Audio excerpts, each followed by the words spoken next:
Bismillahirrahmanirrahim. Assalamualaikum warahmatullahi wabarakatuh. Selamat petang kepada semua rakan serta follower di FB Soleha Mat Taha. Okey, apa khabar anda semua hari ini?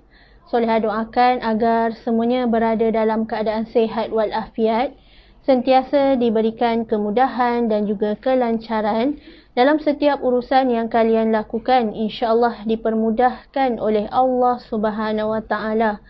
Okey, hari ini merupakan perkongsian ilmu daripada Solehah hari yang ke-15 pada sesi tahun 2022 ni. Alhamdulillah, Solehah nak minta tolong kepada anda semua, tolong sharekan, tolong kongsikan Solehah punya link FB Live pada hari ini supaya lebih ramai orang yang akan dapat manfaat daripada perkongsian ilmu yang berkat, insya-Allah. Tajuk kita hari ini adalah kembali kepada Allah Subhanahu Wa Taala. Insya-Allah Soleh akan kupaskan sebentar lagi bagaimanakah kita nak kembali kepada Allah Subhanahu Wa Taala dikala kita diuji, perhatikan oleh Allah Subhanahu Wa Taala dengan pandangan rahmatnya, insya-Allah. Okey, hai, ada siapa tu? Hai Puan Nur Syahidah Hamidi. Okey, Alhamdulillah, thank you yang support, like dan komen Solehah punya live pada hari ini. Okey, kita mulakan dengan selawat dan juga doa seperti kebiasaan, insya-Allah. Allahumma salli ala Sayyidina Muhammad wa ala alihi Muhammad. Allahumma salli ala Sayyidina Muhammad wa ala alihi Muhammad. Allahumma salli ala Sayyidina Muhammad wa ala alihi Muhammad. Bismillahirrahmanirrahim. Allahumma aftah alaina hikmataka wa anshur alaina min khazaini rahmatika ya arhamar rahimin. Rabbi shrah li sadri wa yassir li amri wahlul 'uqdatan min lisani yafqahu qawli. Amin ya Allah ya Mujib. Hai, waalaikumsalam Puan Masyita. Hai Puan Zurinawati. Hai Puan Nadia Bibi. Hai Puan Haslida Abdullah. Puan Fatimah Mong. Okey, alhamdulillah. Thank you dan waalaikumsalam kepada semua yang memberi salam. Okey, hai, waalaikumsalam. Puan Nur Syawira. Okey, thank you. Yang dah masuk tu boleh tolong sharekan dan kongsikan Solehah punya link FB Live pada hari ni. InsyaAllah kita nak ramai-ramai dapat manfaat daripada perkongsian ilmu hari ni. Okey, bagaimana kita nak kembali kepada Allah Subhanahu Wa Taala? Dunia ni adalah tempat kita diuji. Kalau duduk dekat dunia ni kita tak diuji tu pelik lah kan. Semua manusia diuji. Diuji dengan kekayaan, diuji dengan kemiskinan, diuji dengan kesakitan, diuji dengan kekayaan dan sebagainya. Semua tu adalah ujian. Kita ada banyak duit ke, kita tak ada duit ke, semua tu adalah ujian. Bila kita ada banyak duit, Allah uji kita. Bagaimana kita manfaatkan duit tu? Adakah kita bila ada banyak duit, kita menjadi seorang yang dermawan ataupun kita menjadi seorang yang kedekut, haji bakhil, orang yang beriman dan beramal soleh, segala kekayaan dia di dunia ni dia tak pandang. Dia akan manfaatkan dan infakkan segala harta dia ke jalan Allah. Dia akan bantu golongan yang memerlukan dan dia berkongsi rezeki dengan ramai orang. Sebab tu dia berusaha untuk berdakwah kepada ramai orang, berusaha untuk tarik ramai orang untuk peluk agama Islam, insya-Allah. So dunia ni adalah tempat untuk kita bercucuk tanam. Dunia ni kita nak tuai segala apa yang kita usahakan dekat dunia ni, hasilnya akan kita dapat nanti di hari akhirat. Kalau dekat dunia kita banyak bersedekah, banyak buat kebaikan, Allah akan balas dan ganjarkan waktu dekat akhirat sana nanti, insya-Allah. Namun kalau kita dekat dunia ni banyak buat kesalahan, banyak buat dosa, mencuri, mengumpat, memfitnah orang, lalu kita akan dihukum dan akan dicampakkan ke dalam api neraka nanti. Takut kan? Waalaikumsalam Puan Majiah Ladari. Okey, alhamdulillah. So sebab tu tajuk Solehah hari ni adalah kembali kepada Allah Subhanahu Wa Taala. Sebab manusia bila diuji, dia mesti kembali kepada Allah Subhanahu Wa Taala. Sebab yang bagi ujian tu adalah Allah. Caranya hendaklah kita kembali kepada Allah Subhanahu Wa Taala. Okey, yang kedua, Bila Allah bagi ujian, ujian silih berganti. Ni adalah untuk tambah keimanan kita. Bila kita diuji, Allah nak tengok sabar ke tidak dia ni. Dia reda ke tidak dengan ujian Allah. Kalau dia sabar, dia takkan bising-bising, dia takkan komplain, dia tak akan berbunyi-bunyi. Tetapi kalau dia sabar dengan ujian Allah, dia akan ucapkan syukur Alhamdulillah. Terima kasih ya Allah kerana beri saya ujian ni. Terima kasih ya Allah kerana berikan saya pandangan rahmat. Sebab saya tahu kalau Allah tak bagi ujian, maknanya Allah tak pandang kita. So kehidupan kita, bila kita diuji, Allah bagi kita ujian, itu sebenarnya Allah nak tambah pahala dalam diri kita.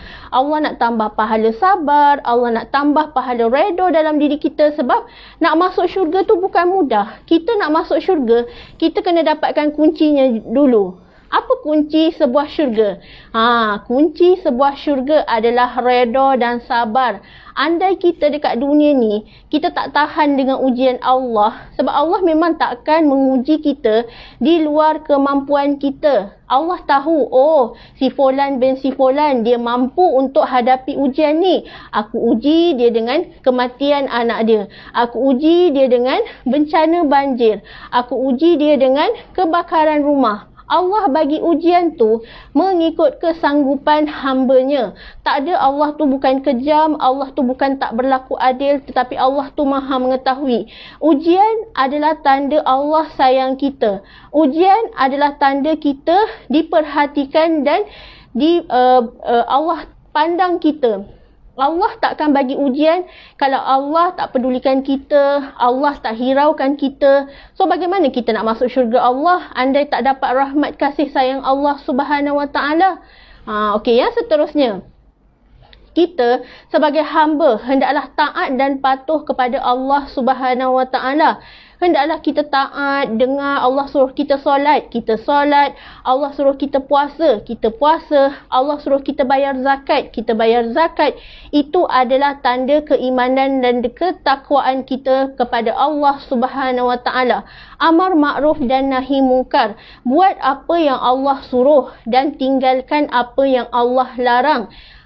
Itu tandanya kita ni nak kembali kepada Allah. Mungkin zaman jahiliah kita dulu, mungkin 4-5 tahun sebelum ni kita tak jaga solat, kita tak mengenali agama Allah. Tetapi bila kita upgrade ilmu, kita ada kawan yang positif, kita ada circle yang positif. Macam circle FTR ni yang penuh dengan kasih sayang, yang penuh dengan berjemaah, yang selalu ingatkan kita tentang akhirat. Itu adalah satu rezeki yang sangat luar biasa. Cuba bayangkan hari ni, kalau tak ada orang tegur kita, tak ada orang remind kita, kita ingat kita masih on track ke?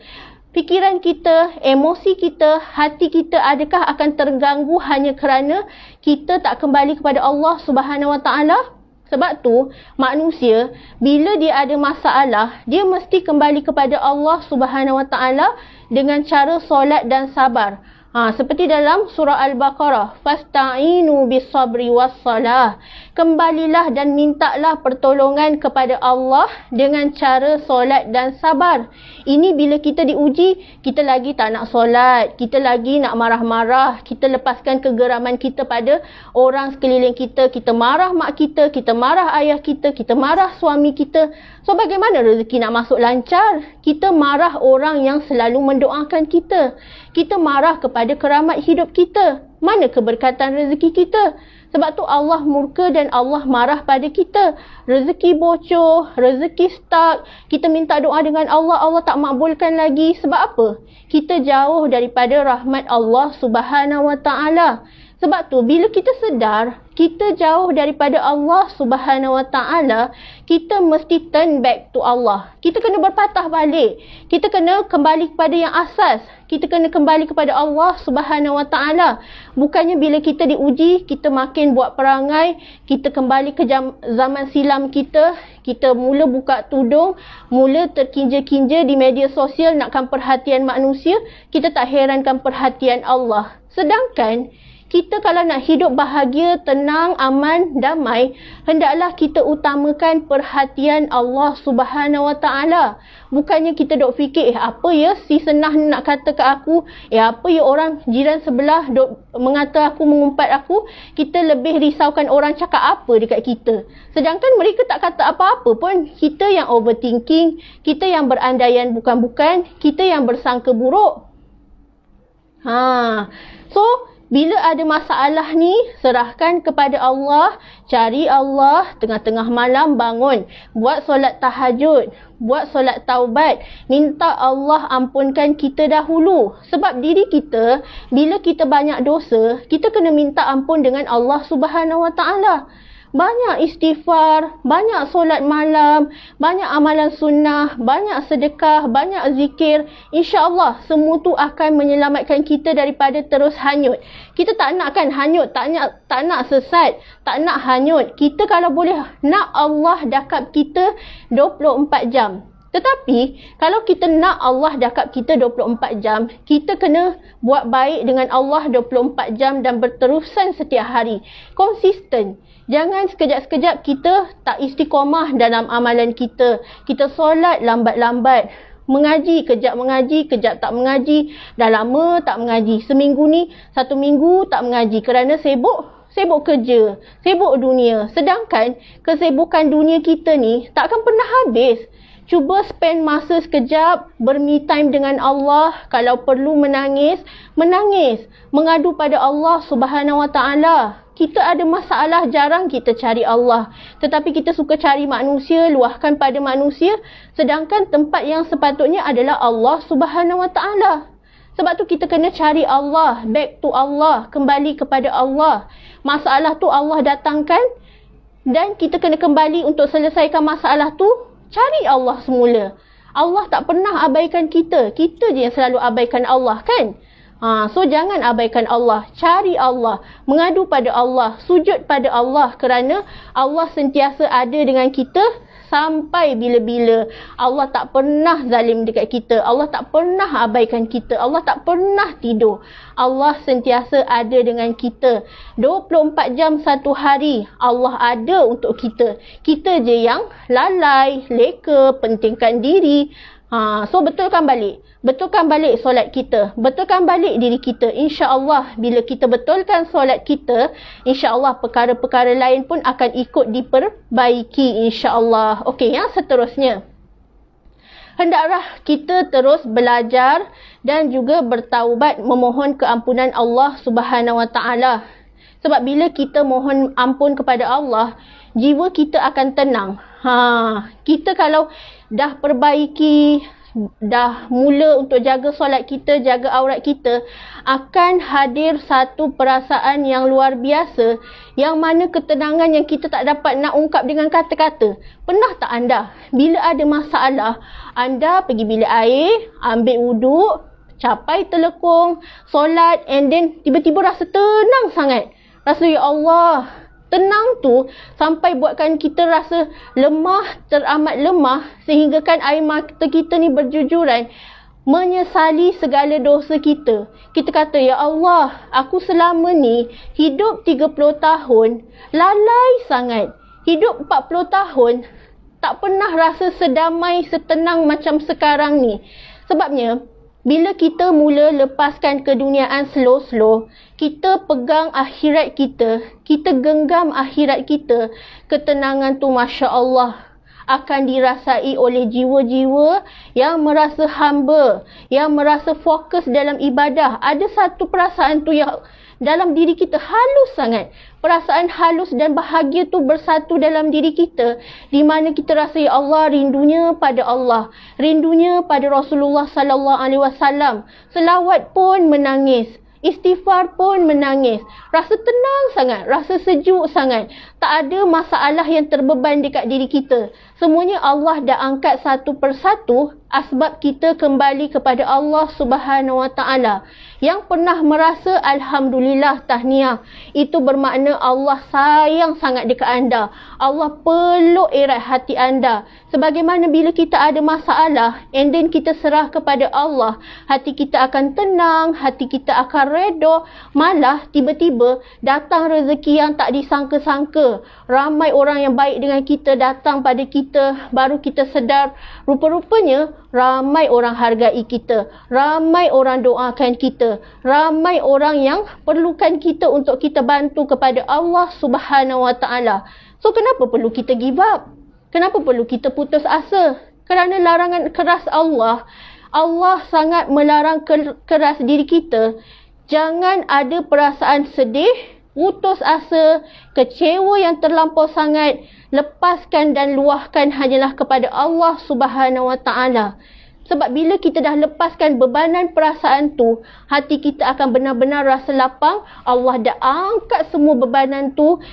Ibarat macam batu yang menghempap dada kita, dah tak ada lagi dah. Sebab kita serahkan kepada Allah Subhanahu Wa Taala. So kalau anda nak tenang, serahkan semua urusan hanyalah kepada Allah Subhanahu Wa Taala.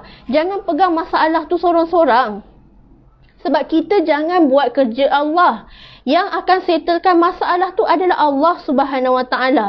So serahkan pada Allah, bercakap pada Allah, mengadu kepada Allah, kita akan tenang insya-Allah. Okey, sekian sahaja perkongsian ilmu daripada Solehah hari ini. InsyaAllah kita bertemu lagi minggu hadapan, hari Ahad insyaAllah di waktu yang sama, 1.45 petang. InsyaAllah Solehah akan berkongsi lagi ilmu dengan anda semua, dan Solehah niatkan inilah saham akhirat diri Solehah sendiri, terus berkongsi ilmu, terus berkongsi manfaat demi mencapai bahagia di akhirat kelak insyaAllah. Okey, wabillahi taufiq wa hidayah. Wassalamualaikum warahmatullahi wabarakatuh. Terima kasih semuanya.